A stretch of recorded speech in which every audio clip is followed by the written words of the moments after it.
Hi, good afternoon, friends. Uh, see, the people here, the audience, uh, you have come here to understand, what business to be, taken for the next 20 years, 50 years. So let me try and, put an efforts to, make your decision-making process, little easier. Today, if we want to do any business, let's understand, what are the opportunities or what are the options available with us. If we look at Indian GDP, it can be broadly classified into three categories: agriculture, manufacturing, and service industry. At one point of time, Indian economy was known for agri economy, but the days have changed. Today, the GDP, the service sector contributes 65% in the Indian GDP. The manufacturing and agriculture industry contributes around 35%. Not only that the service sector contributes 65%, but if we look at year-on-year growth, the growth of a service sector industry is around 8%, while at the same time agriculture and manufacturing industry is growing at around 3.5 to 4.5%. So it clearly depicts that what kind of business that opportunities are available and in which of the segment. Having talked about service sectors, why financial service industry is, if see, we have been hearing about policy decision making process of the previous government, and now with the clear mandate, BJP will be able to take faster decisions and lots of things. Having said that, of course it is required, but it is more of ecosystem. If Indian economy has to grow, why it has to grow? And there are Indian demographics behind that. If we look at Indian population, our median age is roughly around 25, 26 years. Now we have been hearing about Indian being a very young nation and all, but what is the impact of India being a young nation? What is the impact of that on the economy? Friends, understand that if somebody is at the age of 25 years, do you expect him to go out and earn for his livelihood? Normally 25, 26 years is the age when we pass out from the college. We are in our a very young age, and we are actually looking forward for setting up our careers. Now when we are at that juncture, they don't actually contribute to the GDP. They are about to start their career. I remember when I was young,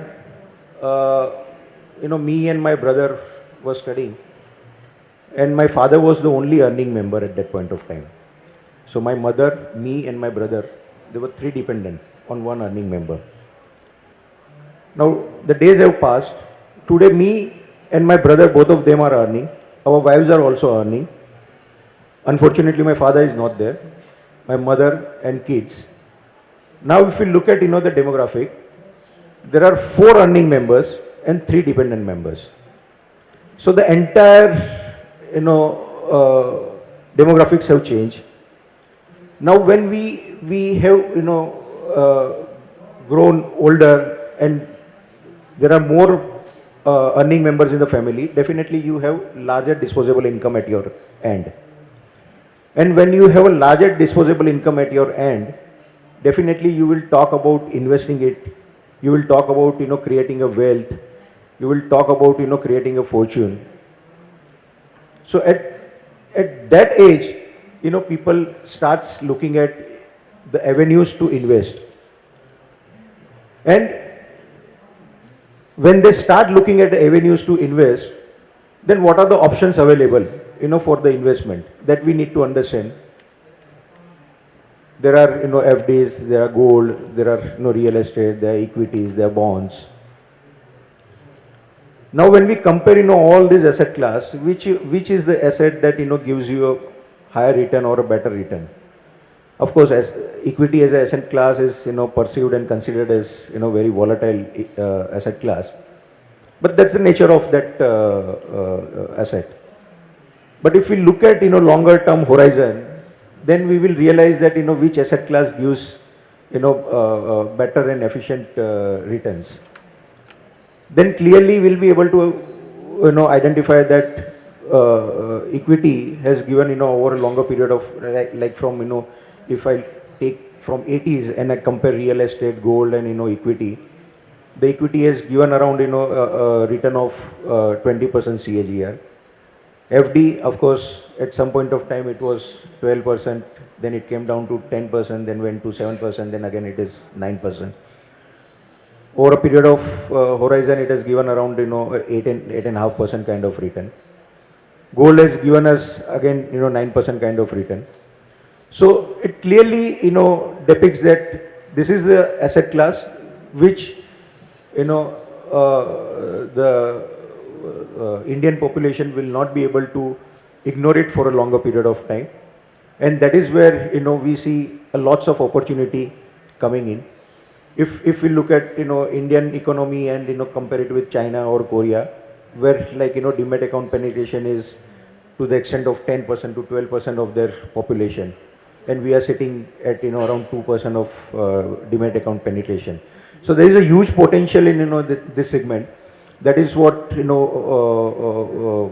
at Angel feel, and of course with a clear mandate at the center and lots of fast decision making process will also enable this growth faster. So I hope I have tried to make your decision making process little easier.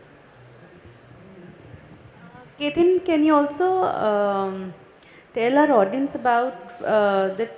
How significant is franchising in a services business? As you already have 8,500 franchisees, your colleague just mentioned about it. So how important it is? Because as Javed in the morning, he was telling that so far franchising in services business, it's not easy. It's difficult because there's no product to sell. But it has a bright future, and you've been in the industry since long, and you've adopted this model. So how do you see this services business franchising in next 5 years? Where Sure. do you see? See, as I was talking about, demat account penetration at 2% in India, and if we have to reach at 10% or 11%, which is a global benchmark, there is a huge potential. And now to tap that huge potential, it is not absolutely not possible that we go single-handedly. It has to be through franchises, and that is where the franchisee plays a very important role. If we look at Indian population, everyone has their own nature market, and everyone has their own circle and social circle and social network, and these are the people where they can start serving them about their financial needs. So we see, and also India has been talking about financial inclusion since so many years. So if you have to reach to the corner of the country, it is absolutely not possible that you go single-handedly. Franchises will play a very important role. If you look at, and of course with the same thought process we started franchising somewhere in 95, and today we have highest number of franchises with us. Not only that, we have also over a period of time understood what franchising needs, what kind of systems and processes they need, what kind of information technology tools that they need to serve their customers. And over a period of time that we have built this ecosystem so that you can serve your customers better, and that has I mean the audience and the franchises have acknowledged us as a a major franchisee provider. We have 8,500 franchises across the country, as Benny said. Not only that we have highest number of franchises, but I will not name any competitor, but the next competitor is not even half the size. So that's the difference. And that says that what kind of systems and processes we have built over a period of time. And that actually have become possible because if you look at the promoter of angel broking, Mr. Dinesh Thakkar, he himself started as a sub broker in this industry, and he could visualize that what kind of business potential this particular industry has, and that is how he started. And since he has started as a sub broker, we understand the mentality and the need of the business partner, and that is how we have built our systems and processes over a period of time.